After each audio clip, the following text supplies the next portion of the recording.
미얀마 목장 목녀 길미영입니다.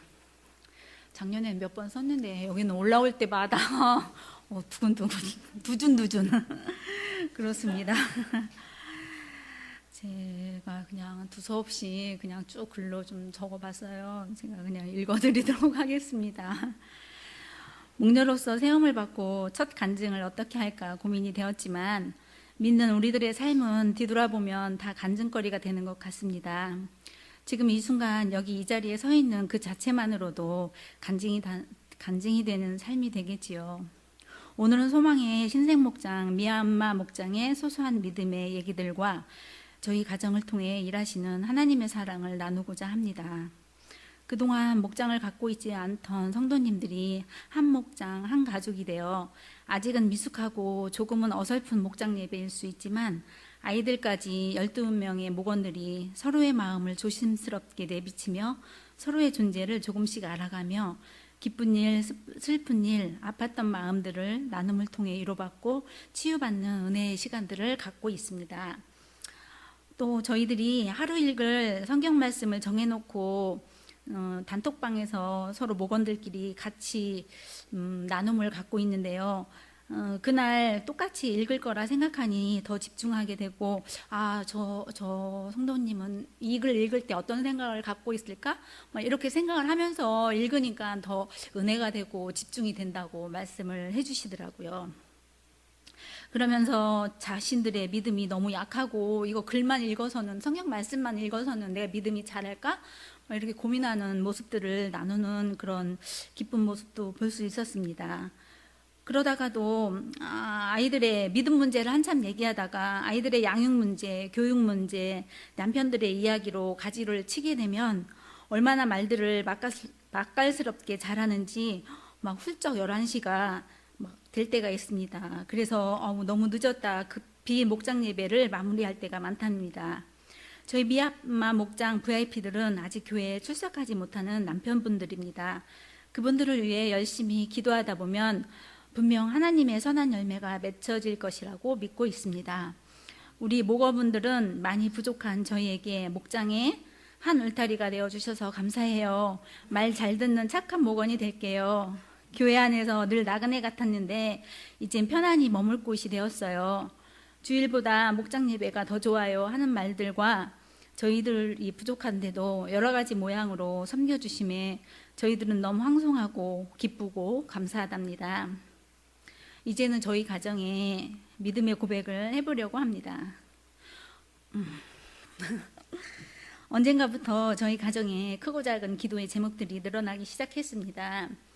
딸의 시험 문제, 농장 매매권, 갑작스런 시어머니의 수술, 농장일 때문에 얻었던 아파트 전세금을 돌려받지 못하는 일들이 연이어서 일어났습니다. 우리는 여전히 하나님 품에 머물러 있다고 생각했는데 이건 뭐지? 왜 이리 문제가 많지?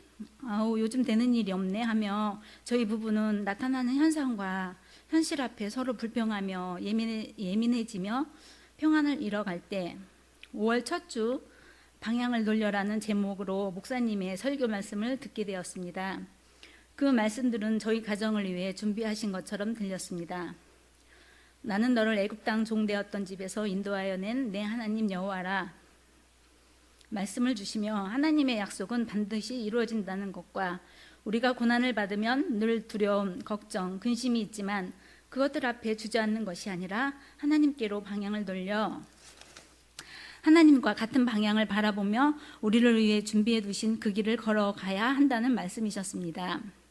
예배 후 식사 시간에 저희 가정 문제를 놓고 늘 기도해 주시는 조 집사님께서 오늘 설교 말씀이 어땠는지를 물으며 그동안 저에게 해주고 싶었던 말들이 설교 중에 다 들려주시는 것을 듣고 하나님은 틀림없는 분이시며 그 한 사람에게 꼭 필요한 말씀을 꼭 듣게 하시고 채워주시는 분이라 하시며 제 손을 꼭 잡아주시며 용기를 주셨습니다.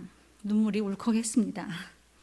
한 주가 지나고 목장 예배 때 같은 제목의 말씀으로 목장 나눔을 할 때 그때의 일을 우리 목원분들에게 간증을 해야겠구나 하며 말을 시작하는데 갑자기 주체할 수 없는 눈물이 흘러 말을 이어갈 수 없었습니다. 끝까지 제대로 전하지도 못하고 끝내게 되었습니다. 목원들이 다 알고 있었던 저희 가정의 기도 제목이었는데도 그날은 왜 그렇게 눈물이 나는지 많이 눈물을 흘렸습니다. 목장 예배 후 돌아가며 목원분이 그동안 목자 목녀님 가정을 위해 더 많이 기도하지 못해서 죄송해요. 앞으로 기도 많이 할게요 하며 눈물을 보여주시는데 큰 위로가 되었답니다. 그래, 우리는 한 가족이야를 더 느끼게 하는 날이었습니다. 그 후 저는 더 기도하게 되었고 내 작은 문제와 아픔 때문에 그것만이 가장 큰 고통인 것인 양 종되었던 나를 인도해 주셔서 여기까지 있게 한 주님의 은혜에 감사라는 단어를 너무 멀리 했음을 눈물로 고백하며 회개할 수 있게 해주셨습니다. 그래서 환난과 시련과 아픔 속에서도 여전히 하나님은 나를 만져주시고 있음에 감사하고 소망의 그 자리까지 나아가려고 합니다. 그리고 하나님은 역시 눈물에 약한 분이라는 것을 또 깨닫게 되고 알게 되었습니다. 눈물의 기도가 응답이 좀 빠르다고 하잖아요. 저의 눈물을 보셨는지 지난주 금요일 그렇게 힘들게 매매가 되지 않았던 매매가 이루어졌고 전세금을 돌려받기 위한 임차권 등기도 마치게 되었습니다. 오늘 이 시간에 간증하라고 이루어 주신 것 같아 저희 가정 문제를 전하지 않을까 생각도 했지만 전하지 않을 수 없었습니다. 이제 하나님의 때를 기다릴 줄 알며 우리의 길을 늘 선하게 인도해 주시는 주님의 등 뒤를 따라가는 성도의 삶을 살아가겠습니다. 끝으로 저희 목장 선교지 미얀마를 위해 기도해 주세요. 전쟁, 기근, 홍수로 인해 갈 곳 없는 많은 아이들이 머리를 자르고 먹고 살기 위해서 사찰에 들어간답니다. 그 거칠고 메마른 땅에서 어린 영혼들을 위해 남은 그루터기가 되기 위해 사역하고 있는 정엘리사 선교사님을 위해서도 많은 기도 부탁드립니다. 감사합니다.